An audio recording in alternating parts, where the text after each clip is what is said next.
자, 우리 그 감가상각 방법, 감가상각비의 계산에 대해서 알아봤고요. 이제 유형자산에서 49페이지, 49페이지. 우리가 유형자산의 취득 어제 알아봤고, 그쵸? 오늘은 보유하고 있을 때, 기말이 됐을 때, 12월 31일이 됐을 때 뭐 한다 그랬어요? 감가상각비 계산한다 그랬죠? 지금 한 거죠? 그러니까 지금 유형자산은 취득했을 때 얼마로 할 거냐, 그쵸? 그 다음에 보유하고 있으면 사용 기간 중에 어떻게 회계 처리할 거냐. 다른 건 없어요. 사용 기간 중에는 뭐 하면 돼요? 12월 31일에 감가상각비만 잘 계산하면 돼요. 그러니까 취득했을 때는 취득가액 얼마로 할 거냐. 그 다음에 사용 중에는 기말이 됐을 때 감가상각비 잘 계산하면 되고. 그 다음에 이제 마지막 절차가 뭐예요? 끝까지 사용할 수도 있지만 중간에 뭐 처분도 할 수 있겠죠? 처분할 경우에 회계 처리에 대해서 좀 볼게요. 처분 시 회계 처리. 유형자산은 처분하려고 보유하고 있는 자산은 아니죠. 근데 뭐 할 수도 있겠죠. 할 수도 있어요. 그래서 처분은 음, 많이 이루어지는 건 아니에요. 많이 이루어지는 건 아니지만 우리가 처분할 때 회계 처리도 할 수 있어야 된다. 제가 앞에서 처분할 때는 제일 중요한 게 뭐라 그랬어요? 처분 시에는. 처분 손익을 구하는 게 제일 중요하다 그랬죠. 처분 손익. 잘 팔았는지 못 팔았는지. 유형자산도 마찬가지예요. 처분 손익을 구하는 게 제일 관건입니다. 처분 손익. 그럼 처분 손익은 어떻게 구한다 그랬어요?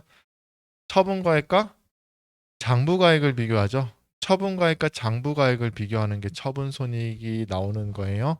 그렇죠? 처분가액과 장부가액을 비교합니다. 자, 여기서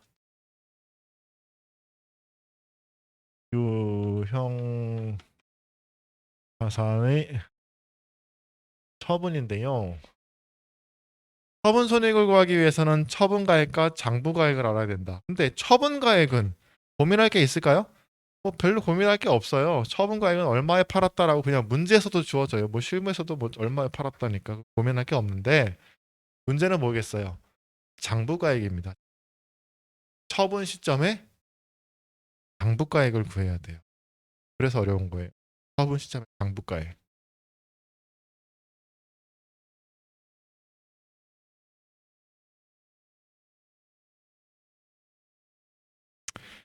사례로 바로 볼게요. 사례 가지고 한번 바로 봅시다. 이렇게 있어요. 1월 1일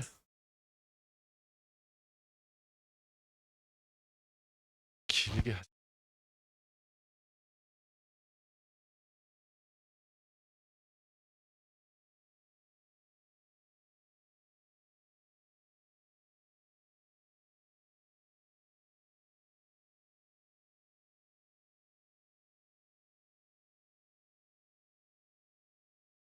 자, 거기 사례 있죠? 바로 볼게요. 비품을 10,000원에 현금으로 취득했대요. 언제? X1년 1월 1일에 10,000원에 현금 취득했대요. 비품 10,000원 현금 취득.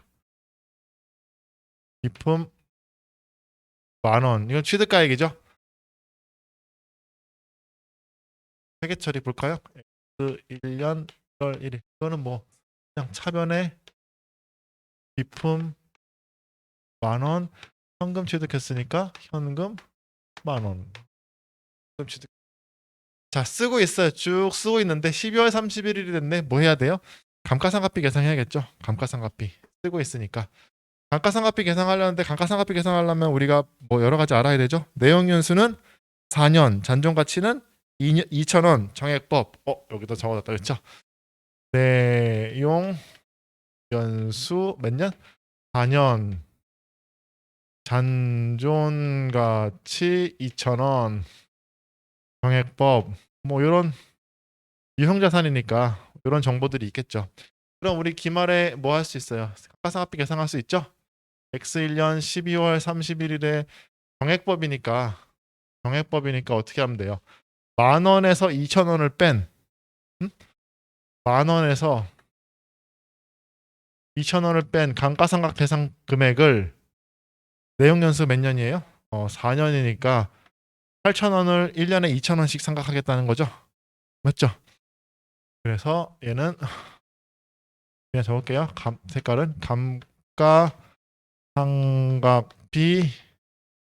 2,000원 감가상각 누계액 2,000원 이렇게 했어요. 그러면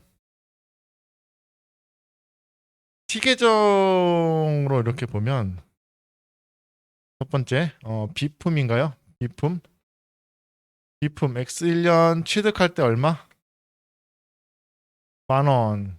얘 감가상각 누계액이 있겠죠? 감가상각 누계액 어디 얼마 달려요? 대변에 2,000원 달리죠. 이렇게 되는 거잖아요. 그쵸? 이렇게 되고 어디랄까? 재무상태표는요? 부분재무상태표는요?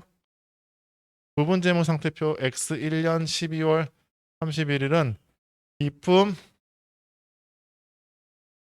10,000원 얘에 대한 감가상각 누계액이 2,000원. 그래서 장부가액이 8,000원이다. 이렇게 되는 거죠. 여기까지는 아까 한 거잖아요. 그렇죠? 똑같죠? 사태상각하면 요런 모양이 나와요. 그렇죠? 비품 가상환 누계액 부분재무상태표. 자, 근데 한번 보니까 처분했어요. 처분 이제 팔았죠. 요걸 팔았어. 비품을 언제 팔았어요? X2년 1월 1일. X2년 1월 1일. 1년이고요. X2년 이때 1월 1일. 1월 1일에 처분했어요. 처분 얼마? 9,000원에 처분했어요. 그러니까 1월 1일이니까 하루 차이니까 이날 장부가액을 알면 되겠죠. 1월 1일. 그러니까 기말 장부가액이랑 기초 장부가액이랑 같아요. 그러니까 1월 1일 장부가액을 알면 되죠. 이거는 그냥 문제가 아주 심플한 거예요. 어떻게 얼마예요? 장부가액은 8,000원이죠. 지금 여기 해놨잖아 지금 이거. 8,000원. 얼마짜리라는 건 8,000원. 이때 8,000원 이게 10,000원 취득했지만 이때 장부가액은 10,000원에서 2,000원을 감가상각 누계액은 8,000원이니까 8,000원짜리가 다음날 8,000원인 상태에서 그냥 팔린 거예요. 얼마에? 9,000원에. 그렇죠? 그러면은 얘는 8,000원짜리를 9,000원에 팔았으니까 잘 팔았어요? 잘 팔았죠? 1,000원 잘 팔았죠? 요거 주의하세요. 10,000원짜리를 9,000원에 판 게 아니에요. 응?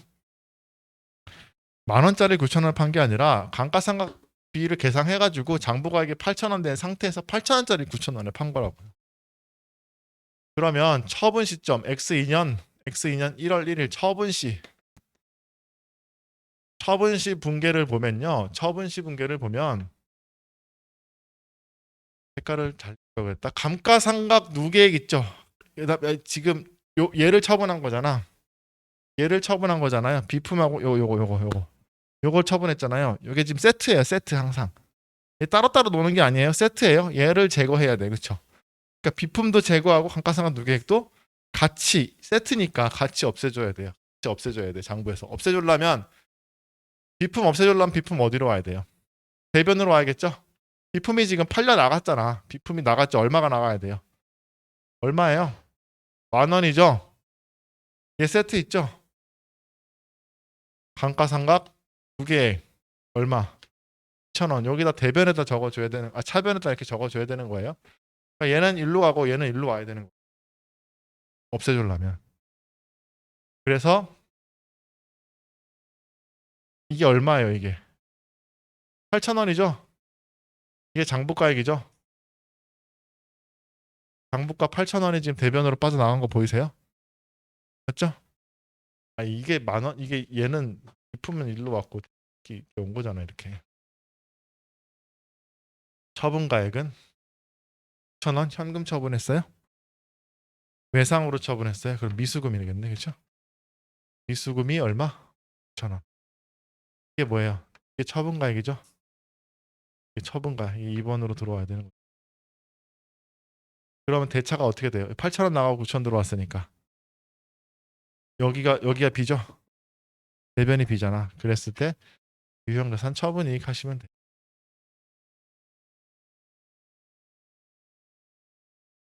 얼마? 이렇게 대차 차익으로 처분 손익이 들어오는 거예요. 그러니까 분계를 할 때 요것만 유의하세요. 요거. 감가상각 누계액도 같이 이렇게 빠져줘야 된다. 이게 왜 이렇게 되는 거예요? 이게 세트니까 이렇게. 그러니까 비품은 처분할 때 10,000원 이렇게 와야 돼요. 감가상각 누계액은 차변에 2,000원 이렇게 와야 되는 거예요.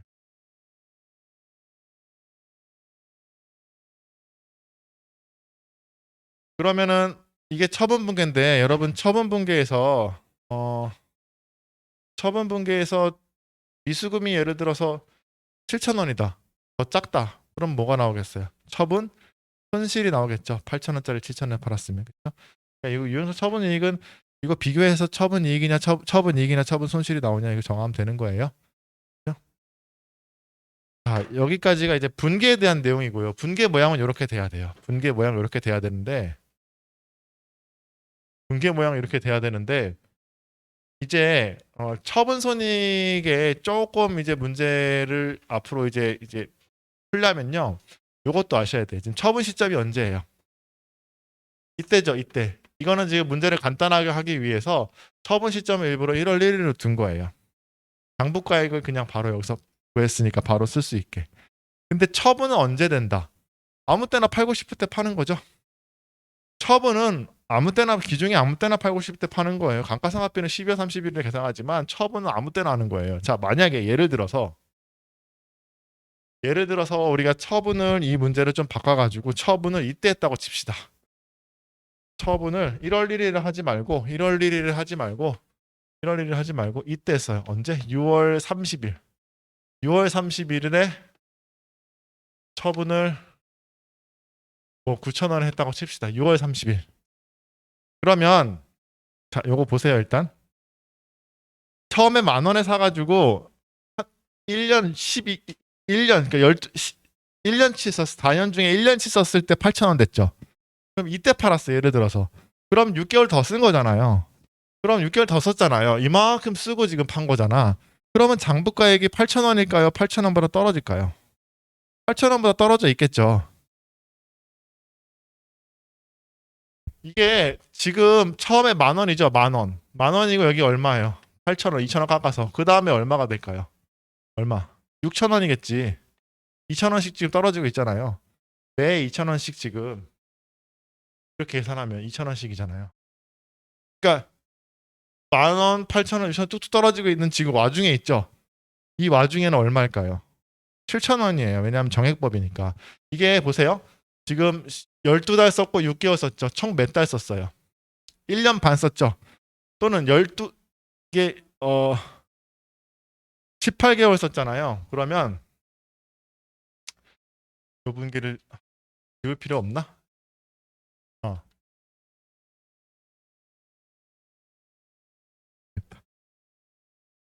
우리가 6월 30일 날 처분했다. 6월 30일 팔았다 그러면 바로 팔 때 처분할 때 바로 팔지 이렇게 처분 분계를 바로 할 수 없고요. 가장 최근에 감가상각한 게 언제예요? X1년 말이죠. 그때까지는 했단 말이야. 기말이니까. 어? 기말이니까 이때까지 했단 말이야. 근데 이 다음날 처분하면 상관없는데 이날 처분하면요 6개월 더 썼어. 근데 원래 유형자산은 언제 감가상각비 계상하는 거예요? 다 한꺼번에 12월 30일이라 다 한꺼번에 해요. 근데 6월 30일 날 처분했으니까 얘는 감가상각비가 안 됐겠죠. 감가상각 계상이 안 됐겠죠. 6개월 쓴 것만큼. 그래서 쓴 것만큼 감가상각비를 먼저 계상하고 제대로 감가상각 누계액을 계산해서 장부가액을 구한 다음에 처분을 해야 돼요. 기중에 처분하면. 정리하면 기중에 처분했다 그러면 기초부터 기중 처분 시점까지 감가상각을 완료해주고 장부가액을 제대로 구한 다음에 처분해줘야지 처분 손익이 제대로 나옵니다. 어떤 거냐면요. 자 보세요. 만약에 6월 30일 날 처분했어요. 그러면 첫 해는 이렇게 감가상각 했죠. 그럼 어떻게 돼? 딱 이렇게 되죠. 8,000원. 그 상태가 되잖아. 자, 첫 해. 근데 6월 30일 날 처분했다. X 2년 6월 30일 9,000원에 처분하고 싶어. 처분하고 싶어. 그럼 뭐부터 해야 되냐면요. 이 6개월 쓴 거 있죠. 요거 6개월. 이거 감가상각 완료해 줘야 돼요. 그럼 어떻게 하면 되냐? 어떻게 하면 돼요? 10,000원에서 2,000원 뺀 거에 8,000원에 그렇죠?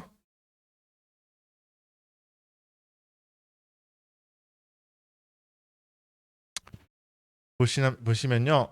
이게 4분의 1 하면 뭐예요? 1년이죠. 1년치죠. 그러니까 이게 연이죠.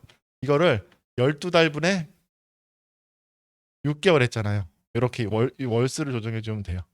사실 이것도 4분의 1에다가 12달분의 12 이렇게 한 건데 이거 생략한 거야. 1이니까.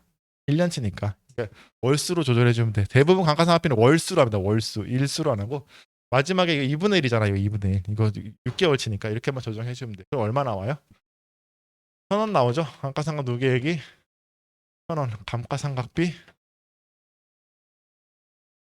1,000원 이렇게 나와요. 그러면 뭐가 바뀌냐면요. 감가상각 누계액이 이 자산은 얼마가 돼요? 3,000원이 돼요. 이렇게 된다고요. 그리고 요때 만약에 부분재무상태표를 만약에 만든다고 하면 얘는 장부가액이 얼마가 돼야 되는 거예요? 이게 3,000원이 돼서 얘는 7,000원짜리가 되는 거예요. 7,000원. 7,000원짜리가. 그러니까 처분손익이 바뀌어요, 안 바뀌어요? 바뀌지. 처분손익이 6개월만큼 쓴 것만큼 얘가 중간에 지금 얘가 7,000원짜리가 됐다니까. 이때 팔았으면 8,000원인데 이때 팔았으면 7,000원이니까 장부가액은 계속 변하니까. 장부가액은 계속 변하니까. 그런 이제 팔 수 있죠. 이제 파는 거 공개해 볼까요? 일단 감가상각 누계액 요거 있죠. 요거. 얘랑 얘 어떻게 해야 돼요? 이쪽으로 떨어야 돼. 이쪽으로 떨어야 돼. 이쪽으로. 감가상각 누계액을 얼마 떨어야 돼? 총 3,000원. 3,000원 다 떨어야 돼. 그 다음에 뭐도 빼야 돼요? 비품 있죠? 비품 맞죠? 비품 취득가액 이렇게 떨어야 돼요. 이게 뭐예요? 7,000원이 지금 빠진 거예요. 이게 지금 7,000원이 지금 빠진 거예요. 10,000원이 있고 3,000원 했으니까 대변으로 근데 어쩔 수 없이 이걸 나눠놨기 때문에 얘를 두 개 다 빼야 된다고. 두 개 다. 7,000원 빼고 간접상각 했잖아. 이게 지금 뭐예요? 이게 장부가액으로 이거 3,000원, 7,000원 빠진 거예요. 이거 빠진 거고 그 다음에 미수금 9,000원. 그러면은 7,000원짜리 9,000원에 팔았으니까 얘는 대변에 2,000원에 유형자산 처분 이익이 2,000원 이렇게 나오는 거예요. 그래서 중요한 건 뭐다? 기중에 처분했을 때는요. 기중에 처분했을 때는 기초부터 처분 시점까지 감가상각을 완료를 해줘야지 된다. 얘를 완료를 해주고 유형자산 처분 이익이 구해져야 된다. 그러니까 여러분 이런 이미지는 있어야 돼요. 유형자산은요. 취득할 때 취득가액에서요. 내용연수 끝으로 갈수록 점점 그 장부가액이 이렇게 항상 떨어지고 있어요. 이게 급격히 떨어지던 일정하게 떨어지던 어쨌든 떨어지고 있다는 거 이미지가 있어야 돼요. 장부가액은 점점점 떨어지고 있는. 얘는 일정하게니까 8,000원 이렇게 해가지고 일정하게 좀 떨어지고 있죠. 그러니까 처분 시점이 언제냐에 따라서 장부가액이 다르다는 거예요.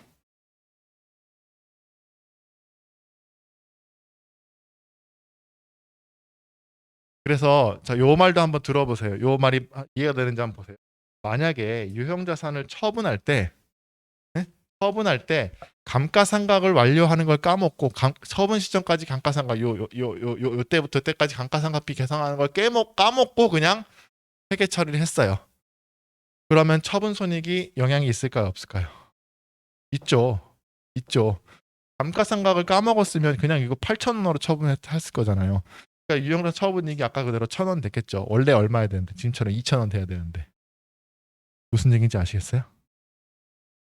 조금 어려울 수 있는데 중간에 처분할 때 감가상각비를 감가상각비를 먼저 계산하지 않고 처분하면 유형자산 처분이익이 바뀌어요. 장부가액이 바뀌니까 제대로 안 되니까. 그러니까 이건 영업 외잖아요. 영업 외 비용 수익이죠. 영업의 수익이죠. 영업의 수익이 바뀌어요.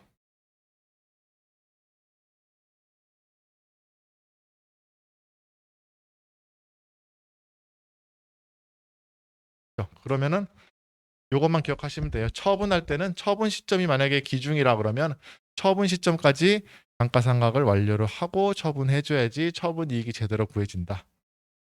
그러면 여기서 또 하나 더 완결을 할 수 있어요. 우리가 여태까지 취득은 다 언제 했어요? 1월 1일 했죠. 취득은 다 1월 1일 했잖아. 취득은 1월 1일만 하나요? 사는 거는 언제 살 수 있어요? 아무 때나 사는 거지 원할 때, 그쵸?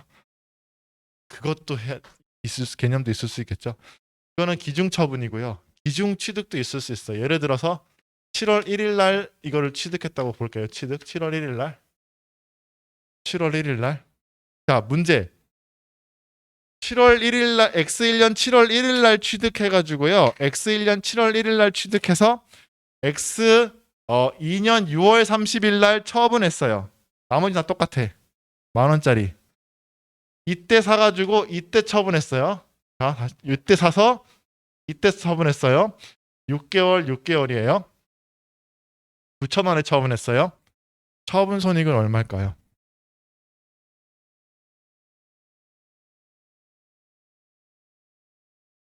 조금 갑자기 훅 들어왔나? 자, 보세요. 무슨 얘기냐면요. 만약에 내가 이때 사가지고 이때 처분했어요. 그러면 전체 내용 연수 4년 중에 몇 년 쓴 거예요? 딱 1년 쓴 거예요. 1년. 1년 썼다고요. 내용 연수 4년 중에 6개월, 6개월 해서 1년 쓴 거예요. 그러면 감가상각 누계액이 얼마가 되겠어요? 1년치인 2,000원이 돼 있을 거예요. 2,000원. 그러면 감가상각 누계액이 2,000원이면 장부가액은 8,000원이고 얘를 1,000원에 팔았으면 1,000원의 이익이 있는 거예요. 요거는 이제 요 숫자가 지금 눈에 안 들어오면은 조금 대답하기 곤란할 수 있는데 지금 말하고자 하는 건 뭐냐면요. 기중에 취득하건 기중에 팔건 사용한 만큼만 감가상각비가 계산이 된다는 거예요. 정액법에서. 지금 이때 사가지고 이때 팔았으면 12개월이죠. 이때 사가지고 이때 팔았으면 6개월 쓴 거죠. 이때 사가지고 이때 팔았으면 12달 또 쓴 거죠. 이때 사가지고 이때 팔았어. 그러면은 6개월과 12개월, 18개월을 쓴 거예요. 그러니까 쓴 만큼만 감가상각비를 계산해. 요 문제 푸는 거는 요 문제로 구성되면 좀 풀면 이해가 되거든요. 요거는 문제로 구성된 거를 나중에 풀어보면 되는데 정리를 하면 일단 처음에 알아둬야 되는 건 감가상각 분계예요. 요 분계의 모양을 잘 알아두세요. 감가상각 누계액이 대변으로 이렇게 빠지는 거예요. 이렇게 이게 대변으로 빠지고 비품이 차변으로 빠지고 대변으로 빠지고 차변으로 빠지고 대변으로 빠지고 처분가액 적고 처분손익 나오는 거. 요거 분계는 알아둬야 되고요. 처분과 취득은 기중에 일어날 수 있다. 기중에 일어날 수 있다. 특히 취득을 만약에 기증했다. 그러면 12월 감가상각비 계산할 때는요. 6개월치만 감가상각비를 해주면 되는 거고 처분이 이때 일어났다. 그러면 처분 시점까지 감가상각비 마저 해주고 처분해야 된다. 그것만 알고 계시면 돼요. 문제 풀어보면 다 이해 더 되실 거예요. 됐죠? 네. 49페이지에 유형자산의 처분해가지고 거기 그 사례를 봤고요. 그 위에 처분가액 그 회계 처리는요. 보시면 이해가 되실 거예요.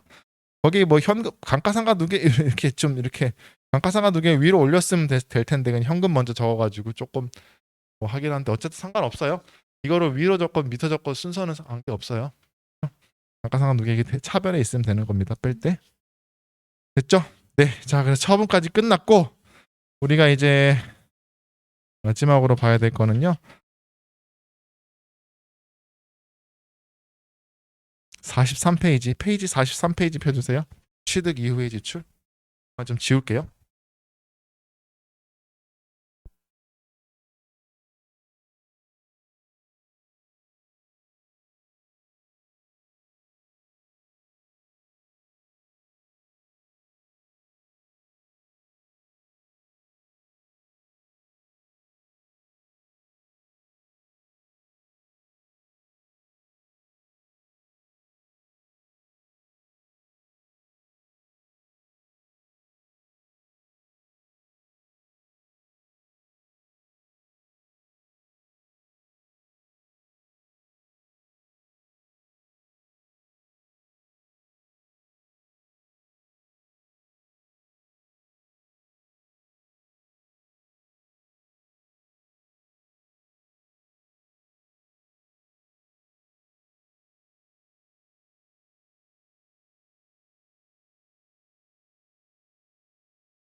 마지막 테마죠.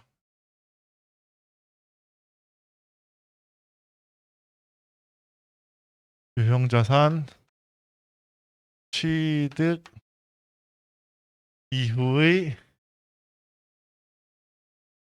지출. 자, 이거 뭐 말 그대로예요. 여러분 유형자산 뭘 예로 들까요? 차? 여러분 그 타고 다니시는 차량 생각해 볼까요? 차를 샀어요. 그럼 처음에 목돈이 확 들죠. 취득할 때 돈이 들잖아요. 차값 뭐 3천만 원, 2천만 원 들잖아요. 그렇죠? 차값이 들고 타고 다니다 보면 돈 쓸 일 천지죠. 차에 돈 들어요, 안 들어요? 돈 들죠. 크고 작은 돈이 들어요. 크고 작은 돈. 그러니까 유형자산 취득 이후에도 유형자산 관련해서 돈이 들 수 있어요. 건물 사면은 건물 처음에 샀을 때만 돈 드나요? 아니죠. 건물 뭐 수선도 해야 되고 여러 가지 돈이 들 수 있잖아요. 그러니까 유형자산은 사다가 쓰다 보면 돈이 들 수가 있다라는 거예요. 취득 이후의 지출을 어떻게 회계 처리할지에 대한 거예요. 그렇죠? 취득 이후의 지출. 그러면 예를 들어 볼게요.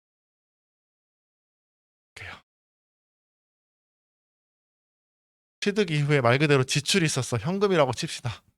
현금이 100원이 나갔어. 현금이 100원이 나갔어. 그러면 차변에 이게 건물이라고 해볼까요? 건물 관련해 가지고 건물을 쓰고 있는데 건물 관련해서 돈이 나갔어. 그럼 차변에 적어줄 수 있는 거는요. 둘 중에 하나예요. 자산 아니면 비용밖에 없어요. 여기 차변 요소에 증가하는 자산과 비용밖에 없잖아요. 얘를 자산 처리할 거냐, 비용 처리할 거냐밖에 없어요.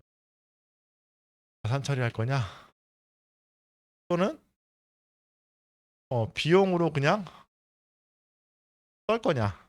이런 차이밖에 없어. 그 둘 중에 하나예요. 근데 자산 처리, 비용 처리라고 하면 좋은데 자산 처리, 비용 처리라고 하면 좋은데 이 사람들이 이 자산 처리를 번역하기를 자본적 지출이라고 번역을 해놨어요. 자본적 지출. 자산 처리한다를 자본적 지출로 번역을 해놓고 이 비용 처리를요 번역하기를 수익적 지출로 번역을 해놨어. 그러니까 여기서부터 재앙이 시작되는 거예요. 자본적 지출이라고 해놓고 이게 자본이라는 말이 들어가잖아요. 자본. 네? 자본적 지출, 이 자본은 여러분이 아는 자산부채 자본하고는 일절 영향 관계가 없어요. 아무런 관계가 없어요. 아무런 관계가 자본하고 연결시켜줄 생각도 하지 말라고요. 그냥 자본적 지출은 자산 처리입니다. 이거는 그냥 자산 처리예요. 자산 처리. 그럼 수익적 지출은 수익하고는 아무런 영향이 없어요. 아무런 관계가 없다고. 전혀 관계가 없어요. 괜히 영경 짓지 마세요. 수익적 지출은 그냥 뭐다? 비용 처리예요. 비용 처리. 됐죠? 용어 정리됐죠? 이거 자본하고 수익과 아무런 관계 없어요. 번역을 이따구로 해놔서 그런 거예요. 그냥 자본적 지출이라고 쓰고 여러분 무조건 뭐라고 읽는다? 자산 처리 이렇게 읽으시면 되고요. 수익적 지출이라고 써 있어도 읽으면서 그냥 비용 처리라고 읽으면 돼요. 그렇게 하셔야 돼. 그렇게 하면 되는 게 아니라. 그래야 헷갈리지가 않아요. 아시겠죠? 오케이. 그러면 자본적 지출, 수익적 지출 이제 이 말을 제 써도 여러분 자산 처리, 비용 처리 이렇게 알아들으시면 돼요. 그러면 현금이 나갔어. 돈이 나갔어. 자본적 지출로 처리할 수 있고 수익적 지출로 처리할 수 있어요. 즉 자산 처리할 수도 있고 비용 처리할 수도 있어요. 우리는. 맞죠? 어느 때 자산 처리하고 어느 때 비용 처리하냐라는 거예요. 지어야 되죠? 어느 때 자산 처리하고 어느 때 비용 처리하냐?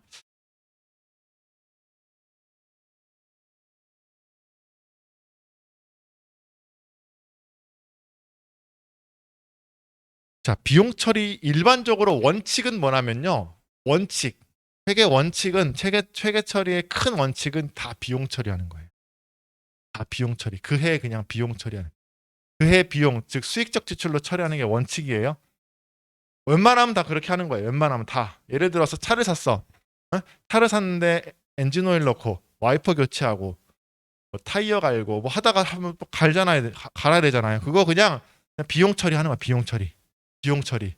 근데 차를 타다가 중간에 한 10년쯤 후에 엔진이 막 꺼져가지고 엔진을 그냥 미션하고 통째로 그냥 새 걸로 바꿨어. 네? 돈이 많이 들었겠죠? 아무튼 엔진을 새로 바꿨더니 완전히 새 차가 됐네, 성능이. 새 차가 됐어. 그러면은 걔는 비용 처리하는 게 타당하지가 않아요. 어떻게 해야 될까요? 자산 처리해야 되는. 그럼 여기서 여러분이 오해를 많이 하시는데, 자, 자산 처리하면은 비용이 돼가지고 손익계산서로 가잖아요. 비용 처리하면 손익계산서로 가서 비용이 되잖아요. 그럼 자산 처리하면 비용이 안 되나요? 자산 처리하면 비용이 아닌 건가요? 라고 얘기하시는데, 비용이 아닐까요? 아니에요. 이거는 비용 처리하면은 그해 손익계산서로 가는 거죠. 자산 처리하면 어떻게 손익계산서로 갈까요? 좀 누가 대답할 수 있으면 좋을 텐데. 자산 처리한다는 건요, 뭐예요? 자산에 넣어놨다가 남은 내용 연수 동안에 걸쳐가지고 감가상각이라는 절차를 통해서 비용 처리되는 거예요.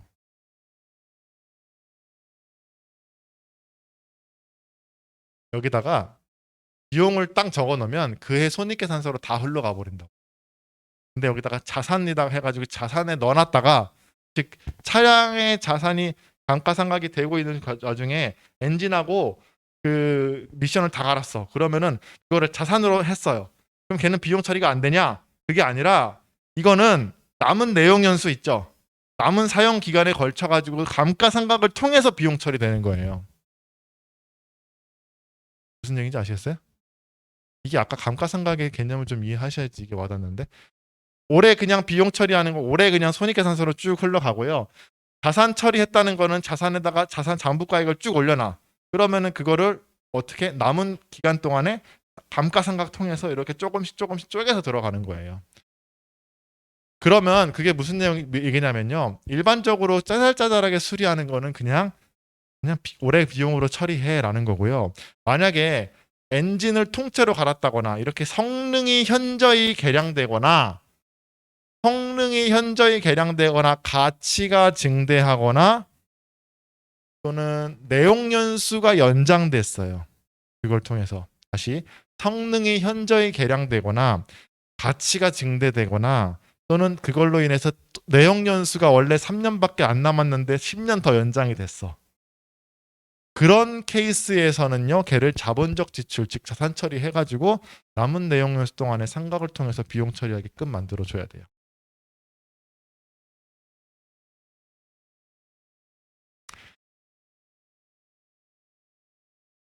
거기 보시면요, 43페이지 보시면요, 자본적 지출, 자산 처리 있죠? 거기 보시면 자본적 지출이란 유형자산의 취득 이후에 이루어진 지출이 내용 연수를 연장시키거나 자산의 성능 수준을 현저히 증가시키는 지출로서 미래 경제적 효익을 증가시키는 지출을 말한다. 자본적 지출이 발생하는 경우에는 지출 금액을 유형자산의 취득원가에 가산하여 회계 처리한다라고 했는데, 이런 거예요. 자, 처음에 우리가 예를 들어서 건물을 현금 주고 취득했을 때 건물을 현금 100원 주고 취득했죠. 그렇죠? 그 다음에 또 지출이 발생했어. 한 몇 년 쓰다가 현금을 50을 줬어요. 예를 들어서 엘리베이터를 설치했어. 엘리베이터. 그러면은 건물의 가치가 증대하죠. 빌라 엘리베이터 없는 거하고 있는 거하고 완전 차이가 크잖아요. 그렇죠? 근데 엘리베이터를 설치해서 그럼 가치가 확 증대하죠. 업무 효율도 늘고, 막 공장에 엘리베이터 설치하고 그러면 업무 효율이 늘고, 그러면 얘는 비용 처리하는 게 타당하지 않아. 비용 처리하는 게 타당하지 않고 가치가 늘었거나 내용 연수가 늘었으니까 건물에다 엎어야 돼. 건물에다 엎어서 이거는 기존에 있던 건물의 금액이랑 합해가지고 감가상각을 통해서 천천히 녹여내야 된다는 거예요. 천천히. 왜 그러냐면 내용 연수가 늘었다는 거는 그거를 올해 비용으로 처리하면 또 수익 비용이 안 맞잖아요. 남은 내용 연수 동안에 효과가 있잖아. 그 효과가. 그러니까 그거를 남은 내용 연수에 걸쳐서 비용 처리하기 위해서 자산에 또 엎었다가 천천히 녹여내는 거예요. 그래서 거기 얘가 있죠. 자본적 지출을 발생시키는 사례는 다음과 같다 해가지고 이 사례가 되게 잘 나오거든요. 이거 기준에 있는 사례예요. 그래서 여러분이 이거 판단해서 이게 자본적 지출인지 아닌지를 판단하시면 되는데, 제일 많이 나오는 게 거기 2번 있죠. 엘리베이터 또는 난방장치의 설치. 만약에 문제에서 엘리베이터를 설치했다. 그럼 무조건 걔는 자본적 지출이에요. 엘리베이터를 설치했다. 그러면 업무 효율이 증가했다고 봐서 그냥 걔는 엘리베이터 설치 나왔다. 아예 자본적 지출을 얘기하는구나, 이렇게 생각하시면 돼요. 그 다음에 빌딩 등에 있어서 피난 시설의 설치 뭐 하거나 뭐 이런 것들 있죠. 그런 것들이고요. 중요한 키워드는 내용 연수를 연장하거나 성능 수준이 현저히 증가하거나 뭐 이런 것들이에요. 그 위에 있는 내용 연수 연장, 성능 수준 현저히 증가. 반면에 자본적 지출은요. 수익적 지출은요. 다음 페이지 보시면요. 수익적 지출이란 유형자산으로부터 당초 예상되었던 성능 수준을 뭐예요? 회복, 유지 뭐 이런 말도 있죠. 회복하거나 유지를 위한 지출을 말한다. 수익적 지출이 발생한 경우에는 그 지출액을 단기 비용으로 처리한다. 그냥 비용 처리한다는 거예요. 비용. 만약에 건물에 예를 들어서 거기 얘가 있죠. 건물 벽에 도장이 뭐예요? 뺑기. 이 저기 뭐냐 페인트 다시 칠하는 거. 그 다음에 파손된 유리나 기와의 대체. 유리 깨지면 가는 거 있죠. 뭐 이런 거. 기계의 소모된 부속품과 벨트의 대체, 타이어 튜브의 대체, 외장의 복구, 도장 유리의 삽입 뭐 이런 것들. 느낌 오세요? 이런 거는 비용 처리해야 된다는 거예요. 그래서 적어볼게요.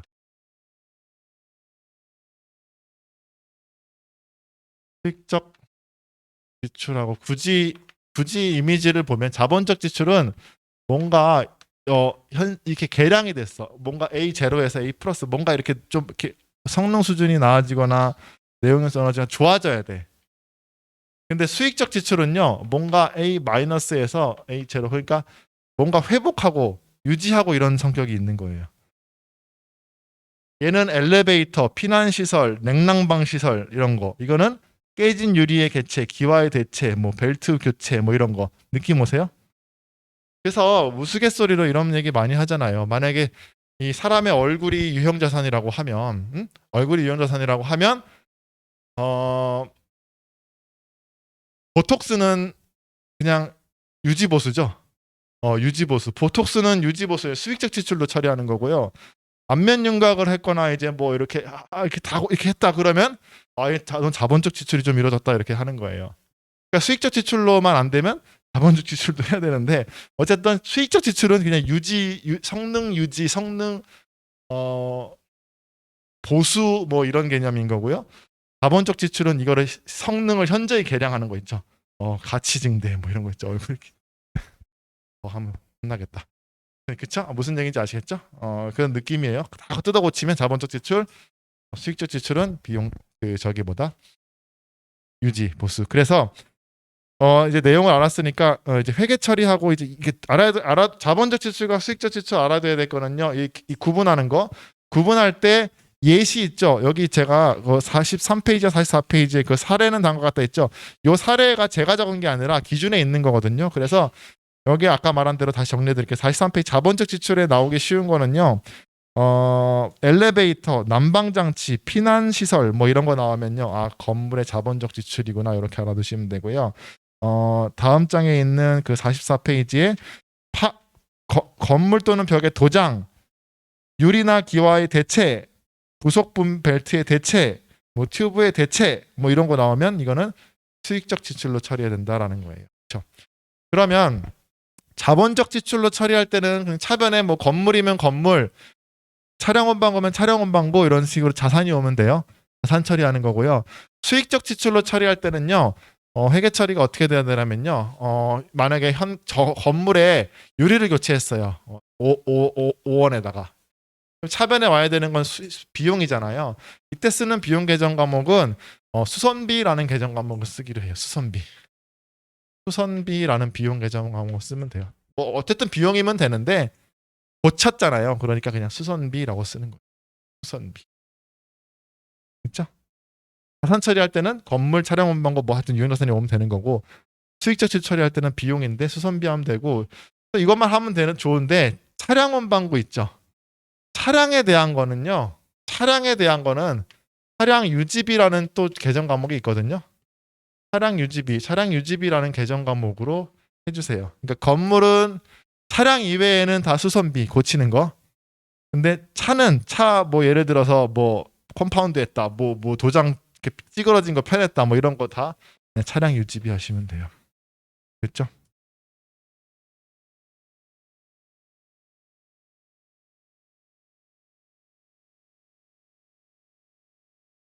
맞습니다. 네, 잘하셨어요. 그래서 우리 유형자산 설명이 싹 다 끝났고요. 여러분은 이제 필수 분계 연습을 좀 해봐야 될 것 같은데요. 이쪽에 필수 분계 연습에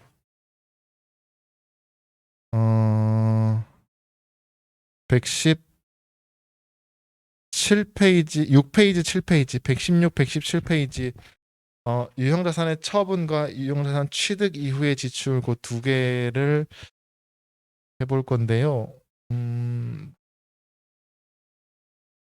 뭐부터 해볼까요? 취득 이후의 지출부터 해볼까요? 이거 지금 막 했으니까 취득 이후의 지출 4개 분개해보세요. 간단해요. 간단합니다. 취득 이후의 지출 분개 4개 해보세요. 116페이지입니다.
자, 간단하니까 바로 취득 이후의 지출 1번 볼게요. 사용 중인 기계 장치를 수리하고 사용 중인 기계 장치에 지출이 있었다는 얘기죠. 수리하고 수리대금 3만 원을 국민카드로 결제했다. 뭐야? 이게 다예요? 이건 조금 애매하다. 이거는 뭐 그냥 수익적 지출로 처리하는 거. 그러니까 제가 뭐라고 실무에서도 마찬가지예요. 비용 처리가 원칙이에요. 그냥 어지간하면 다 비용 처리해. 그냥 단기 비용으로 수선비로 그냥 비용으로 떠는데 정말 여러분이 그 얼굴을 자주 이렇게 막 다 뜯어고치진 않잖아요. 똑같은 거예요. 그러니까 어지간하면 그냥 비용 처리하고 자본적 지출 아주 특수한 경우에 그렇죠. 이것도 그냥 별말 없으니까 그냥 비용 처리하시면 돼요. 즉 수익적 지출 처리하시면 돼요. 그러면 차변에 뭐가 와야 돼요? 비용 수선비라는 계정 과목이 오죠. 수선비라는 계정 과목이 오고요. 대변인데 우리가 오히려 이게 지금 새로 나왔는데 카드로 결제했죠. 국민카드로 결제했다. 별말 없으면요. 카드 결제는 그냥 신용카드라고 보세요. 그냥 회계에서 그냥 별말 없으면 카드 결제했다. 그러면 신용카드 결제했다고 보세요. 체크카드 아니에요. 신용카드 결제했다. 그거는 뭐예요? 외상입니다. 외상. 신용카드는 그냥 외상이다 이렇게 생각하시면 돼요. 간단하게. 신용카드 결제했다. 왜냐하면 지금 결제해도 돈 지금 안 나가잖아요. 결제일에 빠져나가는 거잖아요. 외상입니다. 신용카드를 내가 긁었건 상대방이 와서 우리 회사에서 긁었건 그냥 외상거래다 이렇게 생각하시면 돼요. 그러니까 지금 이건 외상이죠. 외상이니까 뭐 하면 돼요? 수선비니까 미지급금하시면 돼요.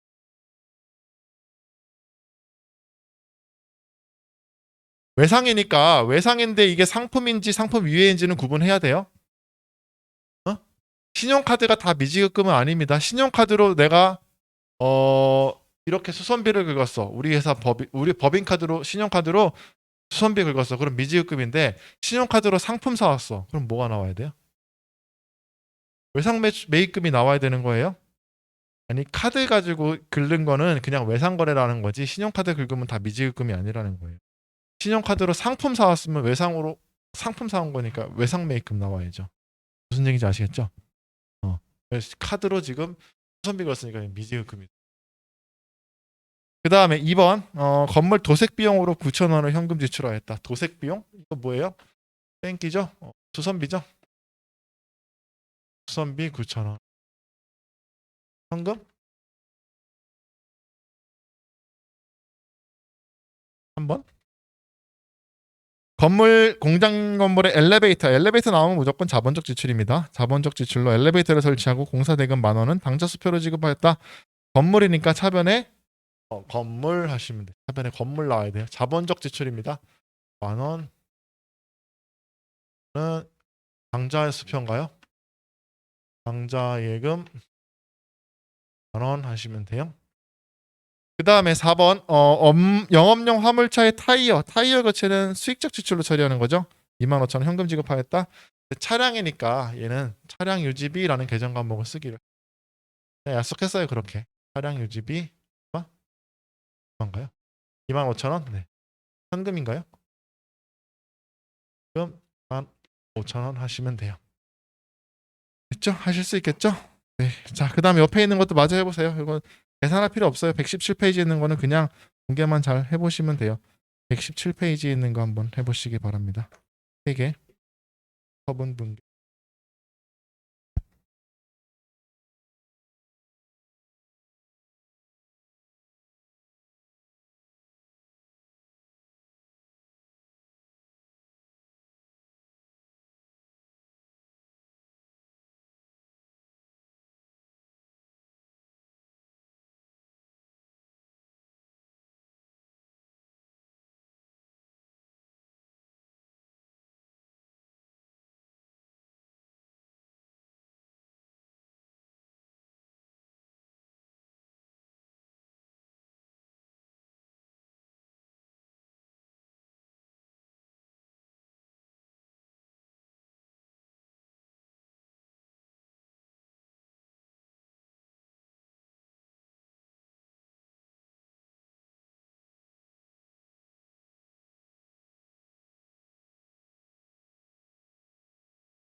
자, 볼까요?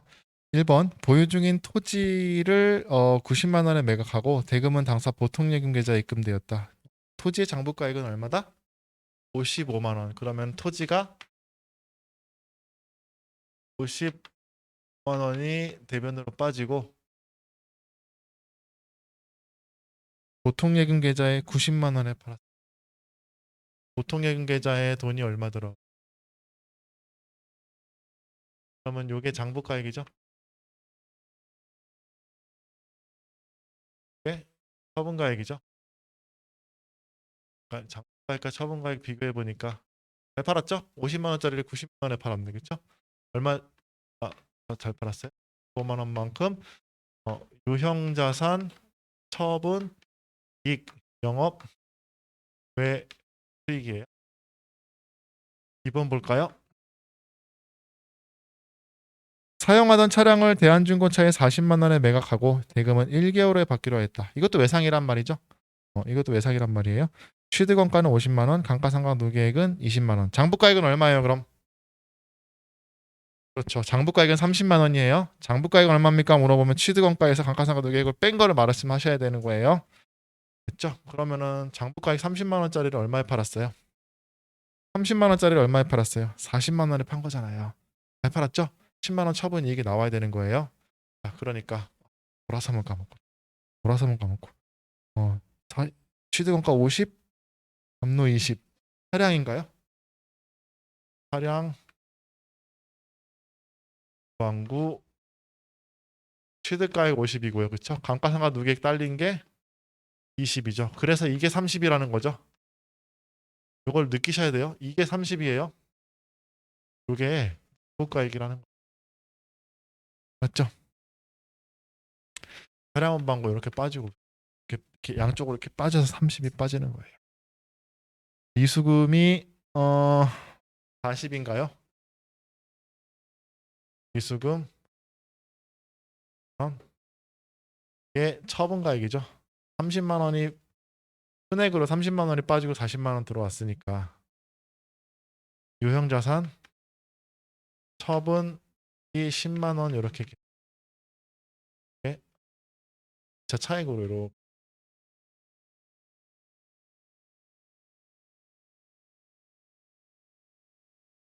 3번 에어컨 취득가액은 200만 원이고 감가상각 누계액은 120만 원인 것을 장부가액은 얼마예요? 장부가액 에어컨 장부가액 얼마예요? 네, 빨리 끝내고 싶죠 지금. 집중하세요. 장부가액 80이죠? 장부가액 80이에요. 취득가액이 200이고 감가상각 누계액이 120이니까 장부가액은 80만 원짜리를 얼마에 판 거예요? 60만 원에 팔았죠? 그중에 60만 원 중에 40만 원 현금 나머지는 외상. 그렇죠? 그러면 일단 비품인가요? 에어컨? 비품. 비품이 취득가액이 100이 빠져야 되고 그렇죠? 여기에 대한 감가상각 누계액이 120. 이게 80이잖아요. 이게 80이잖아요. 80 빠지고 60만 원인데 대금 중에 일부를 어떻게 했대요? 40만 원은 현금 받고 그쵸?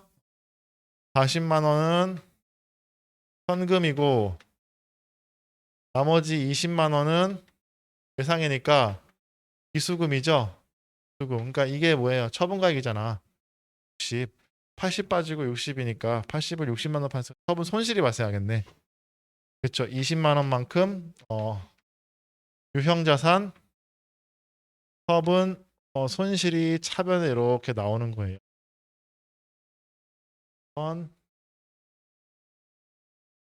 이해할 수 있겠죠? 이렇게 되는 거예요. 그래서 빼낼 때는 기억하세요. 자, 그리고 마지막으로 제가 그 하나 말씀을 또 친 게 있는데 우리 페이지 저기 보세요. 41페이지 한번 보세요. 41페이지.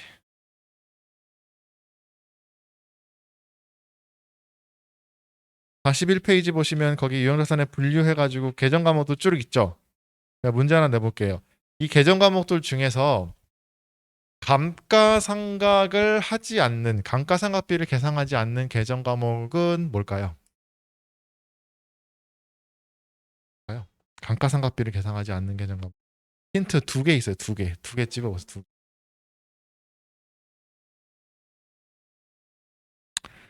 2개. 자, 1번 첫 번째 뭐요? 토지. 그 다음에 건설 중인 자산. 그 2개는요 감가상각을 하지 않습니다.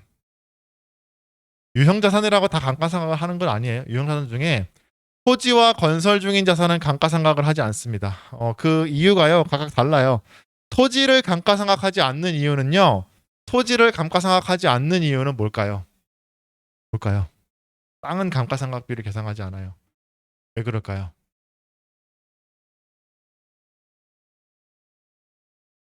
그렇죠.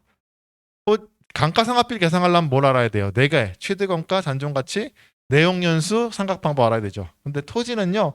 몇 년 써요? 토지는 얼마나 써요? 몇 년 쓰면 합리적으로 쓰려면 얼마나 써야 돼? 그런 게 없어요. 토지는 무한정 내용연수라고 그래서 토지는 뭐 인류가 멸망해도 땅은 있을 거 아니에요. 그렇죠? 토지는 내용연수를 한정할 수가 없어서 감가상각을 할 수가 없어요. 그렇죠? 그래서 감가상각을 하지 않습니다. 일반적으로. 그래서 이 문제 이거 앞에 보세요. 1번 문제. 1번 문제 보면 토지 감가상각 누계액이 없죠? 토지는 감가상각 누계액을 계산하지 않아요. 그렇죠? 그 다음에 건설 중인 자산도 감가상각을 계산하지 않아요. 이건 왜 그럴까요? 건설 중인 자산은 감가상각을 계산하지 않는 이유. 뭔가 입에 맴도는데 왜 그럴까요? 아까 이거 제가 설명할 때 다 이미 힌트를 다 드렸었어요. 건설 중인 자산은 건설이 완공된 거예요? 아직 건설 중인 거예요? 건설 중이잖아요. 그렇죠? 그러면 사용하고 있어요? 안 해요? 사용 안 하면 수익이 나요? 안 나요? 그러면 수익 비용 대응할 필요가 있어요? 없어요? 없죠? 무슨 얘기인지 아시겠죠? 아직 수익에 공여하고 있지 않다고요. 아직 수익이 나오지 않는 자산을 무슨 비용 대응을 해요? 네? 건설 중인 자산은 아직 수익이 안 나는 아직 사용이 되지 않는 건설 중인 자산이에요. 그러니까 감가상각을 하는 이유는 뭐라 그랬어요? 수익 비용 대응이라 그랬죠? 그럼 감가상각하면 수익 비용 대응이라는 단어가 딱 떠올라야 돼요.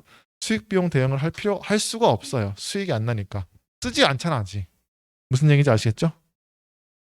그래서 토지와 건설 중인 자산은 감가상각을 할 수가 없습니다. 됐죠? 오케이. 네, 다 됐어요, 정말. 자, 잠시 쉬었다가 하겠습니다.